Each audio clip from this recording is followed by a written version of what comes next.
दिनों से सूचना प्राप्त हो रही थी कि हजारीबाग के मुफस्सिल थाना क्षेत्र में खास करके जो पुराना एनएच है, जो रांची पटना एनएच है, तो उधर कुछ होटल और रेस्टोरेंट्स हैं जहाँ पर कि पैसे का के आड़ में यौन संबंध बनाने के लिए कमरा वगैरह दिया जा रहा है और इस तरह की गतिविधि कारित की जा रही थी। तो ये भी सूचना प्राप्त हुई थी कि ये सारे जो गैर कानूनी कार्य हैं, इसमें आसपास के ज़िलों के हजारीबाग के भी कुछ लड़के और युवतियां इसमें शामिल हैं और होटल के जो संचालक हैं, मालिक हैं, इन लोगों के द्वारा रूम बुकिंग कराया जाता था और उनको रूम अलॉट किया जाता था, जो कि पूरी तरह से एक गैर कानूनी गतिविधि है। तो इस संबंध में कार्रवाई करने के लिए मेरे द्वारा कुछ स्पाई लोगों की मदद से इसकी रेकी कराई गई और 2-3 दिन का रेकी करा करके हम लोगों ने ये पता किया कि ये गतिविधि कहाँ हो रहा है, कब हो रहा है और किस तरह से हो रहा है, जिससे कि हम लोग एक ही बार में एक समग्र रेड करते हुए जो भी शामिल इसमें लोग हैं उन सभी के विरुद्ध में कार्रवाई कर सकें, ठीक से साक्ष्य संकलन हो सके और फिर वेरिफिकेशन करके अच्छा एविडेंस कलेक्शन करके हम लोग कार्रवाई करें। तो इस संबंध में एसडीपीओ सदर अमित आनंद के नेतृत्व में और इनके साथ में 11 अन्य पुलिस पदाधिकारी थे, उसमें से कई आपके सामने हैं, और 6 मजिस्ट्रेट को हम लोगों ने डीसी महोदय के द्वारा डिप्यूट कराया और फिर हम लोगों ने ये एक रेड की कार्रवाई की, जिसमें कि सभी 6 होटलों में, जिसका कि नाम है hotel Siddhi Vinayak, hotel spicy villa, hotel to eat, hotel Varnika, hotel 7 days और होटल रुक्मिणी।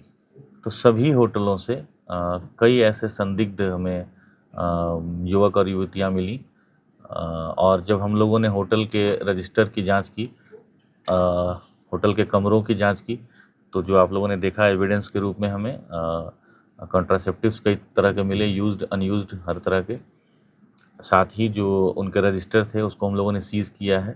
वहाँ के सीसीटीवी कैमरों की भी हम लोगों ने पड़ताल की, उसका डीवीआर को भी हम लोगों ने सभी होटल से सीज़ किया है और जो संचालक थे, जो मालिक थे, जिनके कहने पर और जिनके द्वारा पैसा लेकर के यह कार्रवाई की जा रही थी, उन लोगों की भी गिरफ्तारी हुई है।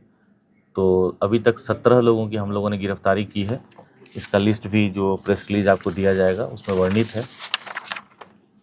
इसमें होटल के संचालक हैं, होटल के मैनेजर हैं, होटल में कुछ होटलों में ऐसा ही पाया गया कि उनके द्वारा एक सर्वेयर रखा गया था, जो कि ऐसे लोगों को स्पॉट करता था, आप कह लीजिए कस्टमर्स को जो स्पॉट करता था और फिर उनके साथ वो लाइजनिंग करके उनको लाता था। तो उन सभी की गिरफ्तारी 17 लोगों की गई है। आगे भी हम लोग अनुसंधान करेंगे। मेरा मानना है कि चूँकि हजारीबाग आप सब जानते हैं कि झारखंड में शिक्षा के क्षेत्र में एक विशेष स्थान रखता है ये ज़िला। बहुत पहले से ही यहाँ बहुत अच्छे उत्कृष्ट कोटि के स्कूल और कॉलेज रहे हैं और आज भी यहाँ लाखों की संख्या में बाकी जगहों से विद्यार्थी आकर के पढ़ते हैं, बच्चे बच्चियाँ सभी पढ़ती हैं। तो ऐसे में इस तरह के यौनाचार के जो इलीगल केसेस आते हैं, तो इससे जो हमारी नई पीढ़ी है उस पर एक बहुत बुरा असर पड़ता है। इसलिए ये रेड हम लोगों ने, हजारीबाग पुलिस ने कारित किया और मैं आप सबके माध्यम से ये अपील भी करूँगा कि जितने भी और ऐसे लोग हैं जो यहाँ के बाकी होटल संचालक हैं, किसी भी हालत में इस तरह की इलीगल गतिविधि में शामिल ना हो, अपने यहाँ ना होने दें, अन्यथा किसी को भी नहीं बख्शा जाएगा। साथ ही मैं यहाँ जो हजारीबाग के और राज्य के जो युवक युवतियाँ हैं उनसे भी कहूँगा कि इस तरह के किसी भी झांसे में ना आए, इस तरह के किसी भी बहकावे में ना आए और पुलिस हमेशा तत्पर है और अगर आवश्यकता पड़ी तो हम लोग आगे भी इसी तरह का रेड करेंगे, कार्रवाई करेंगे और सभी लोगों को गिरफ्तार करेंगे। उनके विरुद्ध हम लोग ठोस साक्ष्य संकलन करके इंश्योर करेंगे कि उनको कड़ी से कड़ी सज़ा मिले। सर, जो पकड़ाई है क्या बाहर से कलकत्ता से या कोई दूसरे जिले से संपर्क है? कुछ दूसरे ज़िलों के लोग हैं इसमें, अभी तक राज्य से बाहर का कोई है, कोई लड़की है ऐसा अभी सूचना में नहीं आया है। कुछ होटल्स में बाहर के बंगाल के लोग एज संचालक और एज सर्वेयर थे जिनकी गिरफ्तारी की गई है। कुछ लड़के या लड़की को गिरफ्तारी भी हुई है? लड़के और लड़कियों की हम लोग अभी उसका वेरिफिकेशन कर रहे हैं कि उनका जाने के पीछे उनका मकसद क्या था और क्या पहले से कोई जान पहचान है कि नहीं और किस कारण से गए हैं। तो ये वेरिफिकेशन के बाद हम लोग उसमें आगे बढ़ेंगे। सर, इन जो 6 होटलों में क्या एक दूसरे को आपस में सब जानते थे कि सब जगह चल रहा लिंक था कुछ ऐसा? प्रारंभिक अभी जांच में जो मुझे लगता है कि किसी के द्वारा इस बारे में भी हमें सूचना दी नहीं गई है, बट हो सकता है, संभव है कि एक दूसरे से कनेक्टेड हो, क्योंकि सब एक ही रोड पर और बहुत ज़्यादा दूर भी नहीं है।